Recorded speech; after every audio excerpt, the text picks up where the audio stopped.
Welcome to Break the Rules with Dr. Lauren Lax, a podcast dedicated to quieting the noise in the health, food, and fitness world.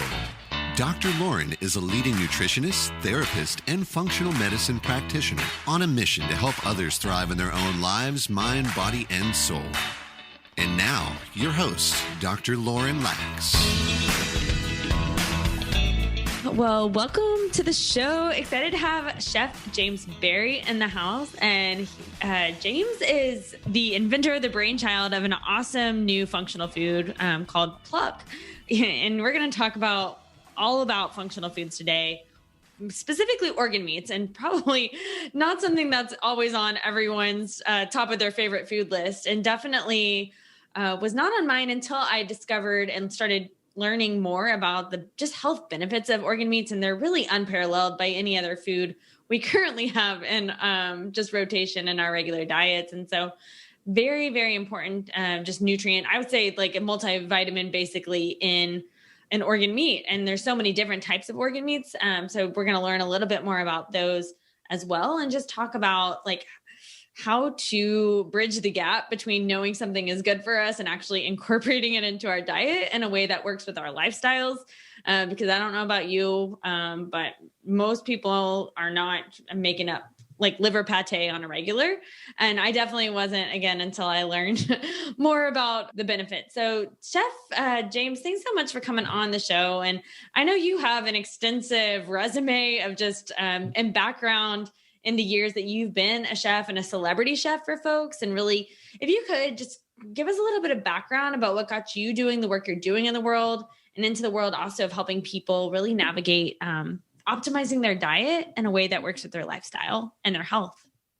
Well, thank you for having me on, Dr. Lauren. I've been cooking. I've been in the culinary field for about over 16 years now. And I started out as a vegan. I started out specializing in vegan vegetarian food. And I think all of us in the health field have a journey, right? of why we are doing what we're doing. And I mostly did it not because I was eating vegan and vegetarian, but just because I wanted a specialty that I knew other chefs weren't doing. You know, I wanted to be able to stand out from the crowd. But what ultimately drove me to wanting to take my love of culinary, cooking to a professional level was that I always recognized that we as humans, we love comfort food. And yet I just was like, well, but most comfort food is not good for you. So I was like, how can I take comfort food and actually make it healthy? Like that was always where it started. And then, 16 plus years later, I owned a meal delivery service in Los Angeles at one point. I've private chef for a lot of, A-list actors and multi-billionaires. P. Diddy Combs, Reese Witherspoon in the house. Yeah, I did. I helped Reese with one of her films. I worked with Tom Cruise and Gerard Butler.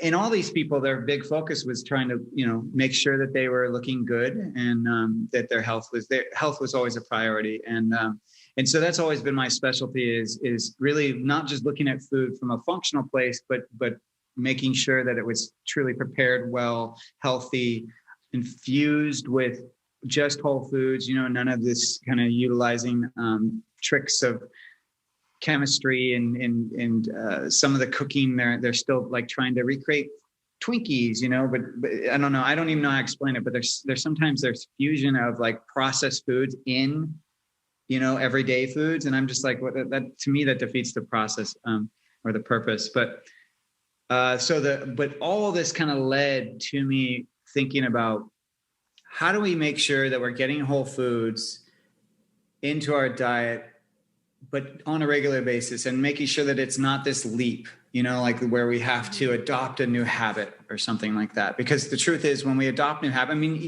we're at the top of the new year, right? 80% of the people that set New Year's resolutions are already failing at this point. And they're definitely done by mid-February. It doesn't last very long, right? So my whole point was like, how do I get you to eat healthy without requiring you to adopt a new habit? And that's where I came up with this new product, Pluck, which is an organ-based all-purpose seasoning. And so what it is it's using organ meats, which are nutrient dense, one of the most nutrient dense foods on the planet, organ meats are one of those things like where you look at when they're compared to other foods like kale, blueberry, even grass-fed beef, they have the markers of what's in it. Organ meat is the only one that checks off every box.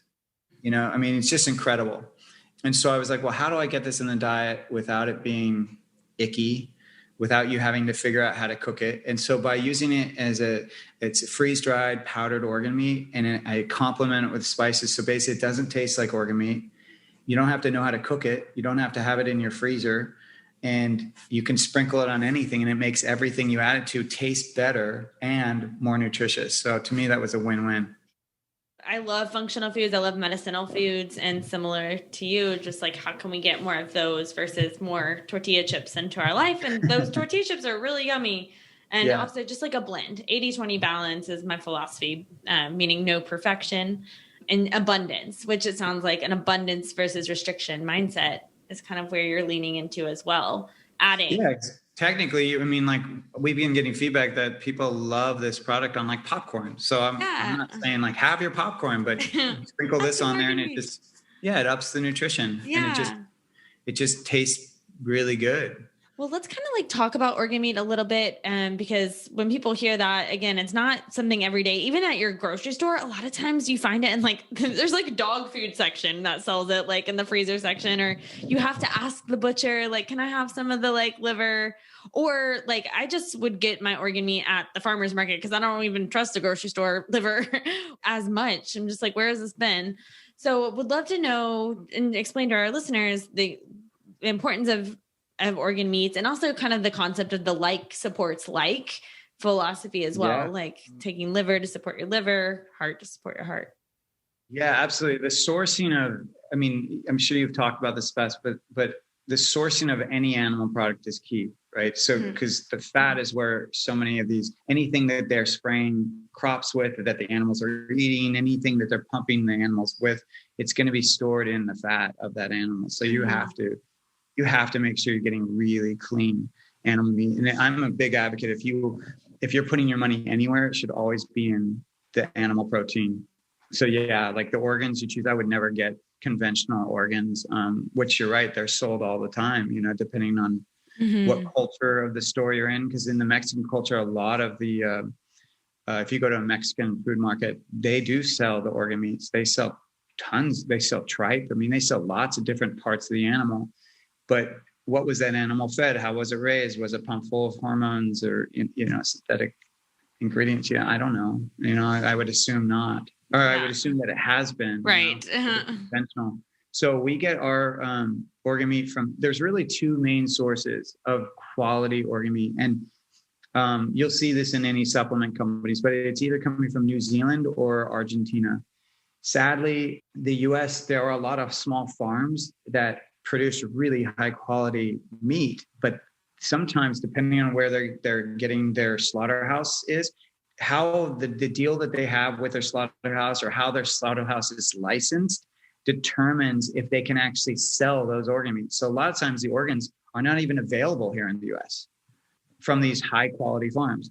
But in New Zealand and Argentina, that's where a lot of the organ meat's coming from, particularly that's being used in supplements, because there's really only two uses. It's supplements and dog food, like you said. That's kind of it. And we've really lost the art of cooking organ meat. We've lost the taste for organ meat. But to me, if you look at, like I said earlier, if you look at the numbers, it is the most nutrient dense food on the planet. So why are we not eating it? It's like we're like a nutrient deficient world. Like 30% of the world is nutrient deficient. And yet we're also, in the US, we're also obese and overweight. So it's not an issue of calories, right? It's the food choices. Yeah. Eating but starving at a cellular bacterial level. Yeah. So we have to look towards real foods that we know are nutrient dense, but then get creative in how we eat them. And clearly, the big things, that I think a product like Pluck solves is the ick factor. And most people don't have a taste for organ meat anymore. A lot of times it has, depending on which organ you're eating, particularly if it's liver, it's going to have like a metallic taste to it. Some people don't like the texture, particularly of like kidney. I hear a lot of people don't like that texture of the kidney. So texture, tastes are huge. knowing how to cook it. I mean, like you said earlier, most people just default to pate, but who wants to make pate all the time? And you have to kind of like that texture. Yeah. It's not always going to be your thing. And then really the only other option is to take it as a supplement. But as we were talking earlier, it's like, sometimes you forget to take your supplement, or maybe you just stop buying it. It's just you're not consistent. Mm-hmm. Yeah. The inconsistencies with pills. And yeah, how sometimes we can also just end up stacking supplements and still missing out on the food piece, letting food be the medicine. Yeah. And I think the power of something like Pluck is like, yeah, you're not going to get the same amount of organ meat as you would from a supplement. I'm not a supplement company. I'm not assessing you. So I don't want to give you like the daily allowance of iron, because if you have enough iron in your body, then I'm pushing you into danger zones. And so I think that's a dangerous place for any company to be in, is to pretend that every body is the same. We're not, bio individuality. Right. And I kind of made sure that in the product that there was enough organ meat to be getting nutrients that you weren't, but it's not so much that I'd be pushing anyone into a danger zone. Yeah. I feel like that's something I've run into, just like trying organ meats over the years, is like sometimes having kind of like a die-off reaction or a detox reaction from it, because it's just so strong for my body. And just, I think sometimes, especially thinking liver, I have a history of just like gallbladder, liver, just like congestion, which I think a lot of people actually do. But sometimes when I would eat it, it just like was just too much. And it's like, is this a good thing that I'm having a detox reaction to that? Or is it like just too much? So just kind of like being able to baby step in with something like a seasoning seems like it would be a little bit better of an option there. I think so. And you mentioned, the ancestral concept of like for like, and that whole, like supports like, and that whole concept, just to share that with your audience in case no one knows, is the idea that by eating, this is very ancestral concept, but by eating the liver, you're supporting that same organ. Well, if you're eating liver, then you're supporting your liver. Whatever organ you're eating is supporting the organ in your body. And and really each organ, even though there is some crossover in nutrients, they do all offer something different, and like, so we have in our blend, it's a 5-organ blend, which is kind of a popular 5 organs if you're you're getting a blend supplement, but it's liver, kidney, heart, spleen, and pancreas. Mm-hmm. And, probably the most nutritious is the liver, but they all add something different. But like something like pancreas, someone might go, why do I need the pancreas? Well, pancreas actually has a lot of natural enzymes. So here you are sprinkling this spice on anything that's savory. I'm even finding that some sweet things taste good with it, but really you can sprinkle. We haven't found one food it doesn't taste good on. So like you could sprinkle on everything, and you're supporting not only the nutrients, but you're also supporting the digestibility of the food, right? So to me, once again, I go back to that. It's a win-win. Like if it tastes good, it's nutritious, and it's easy, like you can't ask for anything else. Yeah, exactly. Well, something we were talking too about before the show is kind of like also broadening the diet of the family, or if you're in a relationship, just a lot of times our food choices can be really impacted by the people we're closest to, food, new habits, etc. We were talking a little bit about in the male and the female relationship, something you've noticed is that the women tend to be the ones that are like progressive on the health front, like we need to do this, or like let's do the reset. And women tend to have actually more chronic disease or be more in touch, like emotionally, and feelers and ones to seek out help earlier on in their imbalance process. So, but just talking about how a lot of times we can start on a path, and sometimes that detour can happen, or that roadblock can happen with the other parties, whether it's like, oh, my kids won't eat this food, or my husband's like not into this. Or talk a little bit about what you've seen, because you are a celebrity chef and just a chef in general, as well as trying to help people. I've worked a lot with clients over the years where I'm supporting their health protocol that they've received from someone like yourself, from a doctor, a nutritionist, or a dietitian, whatever it may be, but they're getting a health protocol and they're struggling with how to implement it. Because we can talk day and night about health, but there's also the real world, right? Every day something comes up that might prevent someone from achieving their health goal. And what is interesting, as you mentioned, one of the biggest trends that I've seen, I'm saying a trend, it's not technically a trend. It's more of like one of the common characteristics I see is that the women are driving the health always. Predominantly this is a female driven industry, from the side of the practitioner, but also from the client side. Right. And typically if they're married, or if they have a man in their life, it's the men who resist it. And I'm kind of dumbfounded by that, first of all, because I think it's so interesting that men would resist the desire to get healthier, to acknowledge. And I think a lot of times it's fear. I mean, I think a lot of men are afraid of what might come up.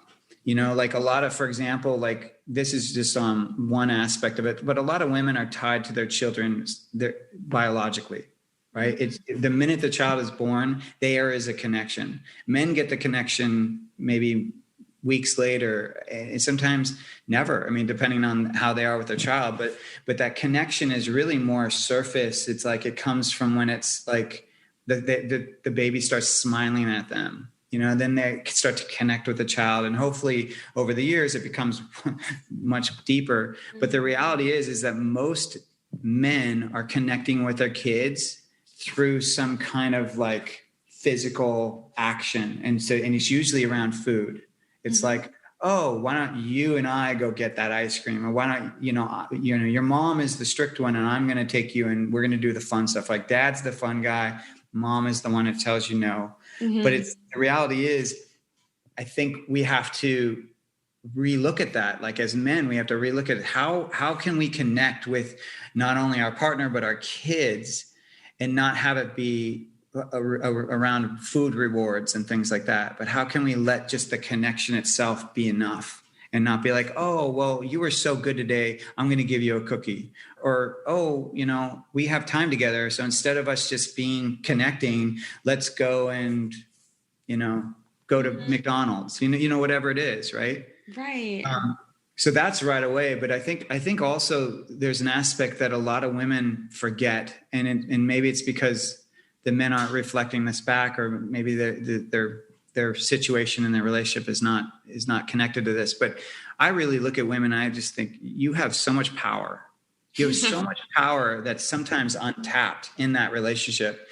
And I mean, you can look at it from lots of different angles, but one is even sexual power. Men a lot of times, like we're driven by like our desire for that sexual or physical connection. Well, if you hold out on that, that's power.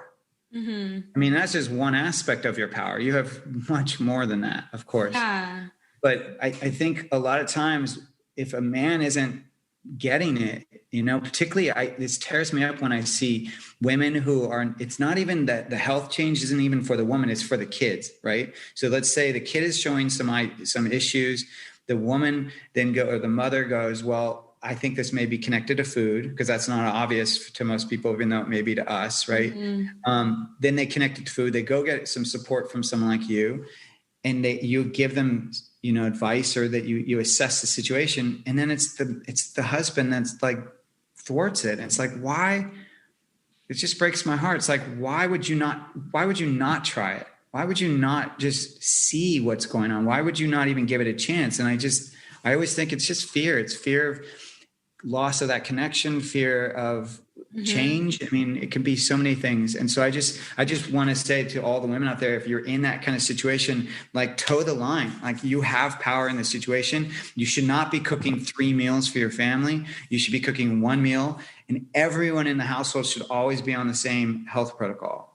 Because if you're not, it's crazy. Yeah, it's like, crazy. Yeah, being a short order chef, like my mom used to say. Yeah. And as a private, that's one thing. My private chef days, that is something I would do. I would come into households, and everyone in the household would be eating differently. But it's someone who's paying me a lot of money to do that, right? And they have the money to do that. Most of us who are cooking our own food do not have the time, the money, or the patience to do this. And I don't believe you should. Like, I think that's the wrong message when you basically tell a kid like, well, we're all going to eat healthy, but you can have these dino shaped frozen, chicken mac and tenders, cheese things, or whatever, right? You know what I mean? It's just the wrong message. Yeah, no, I love that you're trying to bridge the gap and also just sharing that message as well, because that's something I honestly have never really thought about, that family dynamic in that way, or that relationship dynamic. And a lot of our food choices can be so influenced by the people we're closest to. I think about even to college, like what we were eating, like living with a bunch of sorority sister kind of girls, and just like, it's like skinny pop and Diet Coke and egg whites, because that we're feeding off of what everyone else is eating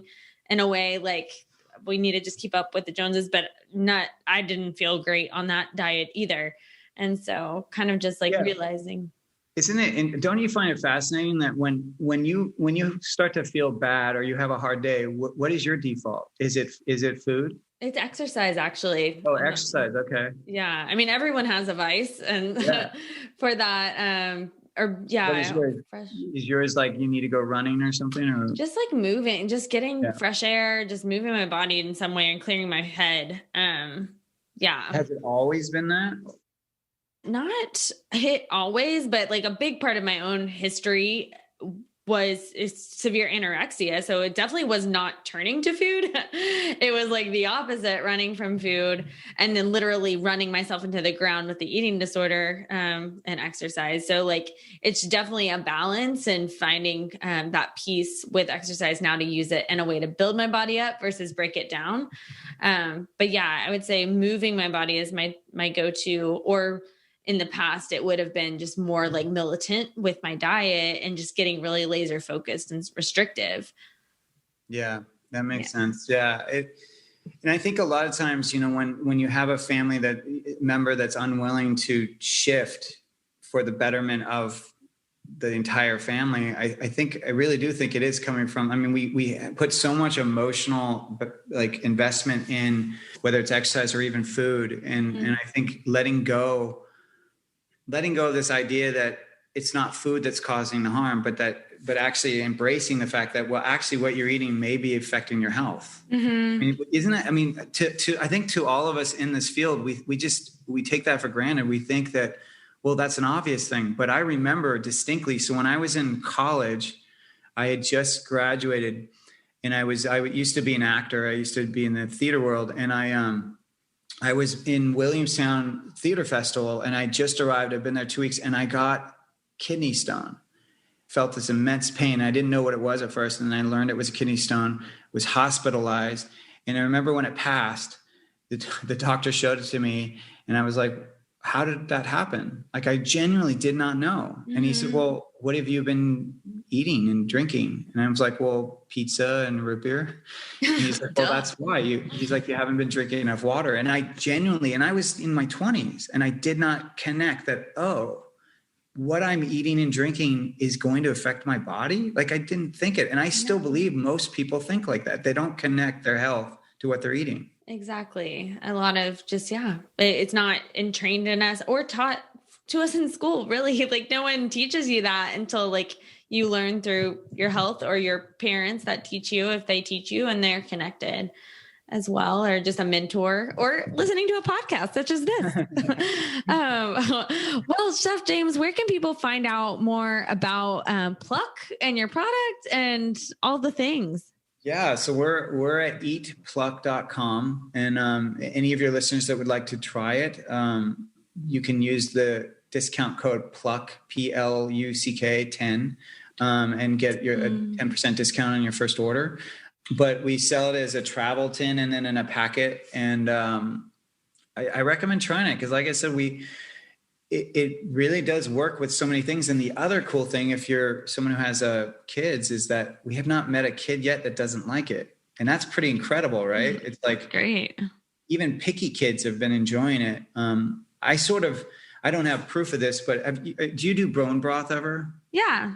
Okay. So when I first started doing bone broth, I remember, and I started doing this long, long time ago. But I remember when I first drank it, I felt my whole body want to curl into it like a warm fire. Like it felt so nourishing. And I don't think I had ever had anything as nourishing as it felt. And I believe it's because I was getting, nutrients. Yeah. Right, that I wasn't normally getting. Right. Yeah. Well, I find the same thing happens with Pluck.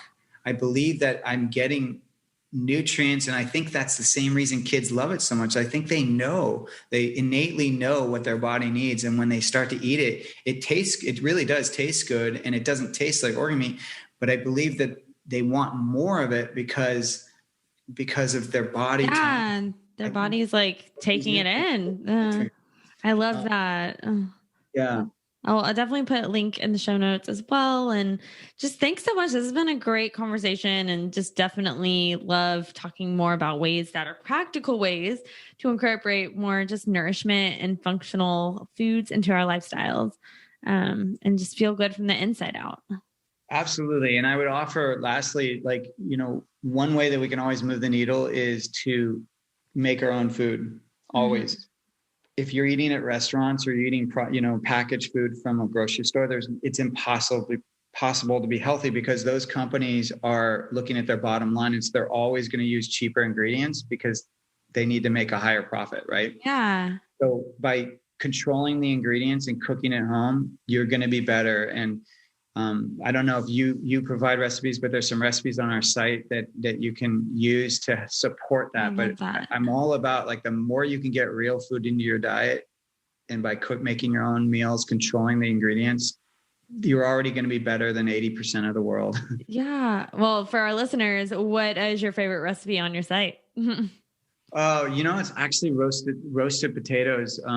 There's a trick to making truly crispy roasted potatoes that is not obvious. And if you go to the website, you'll see the recipe. We're only just starting the recipe section, so it is small right now, but I promise you it will grow. I have lots of recipe cookbooks out there. I just have to, consolidate them. Yeah. But basically this trick to making crispy roasted potatoes, I'm not going to divulge it here. You got to go to the site. It's eatpluck.com.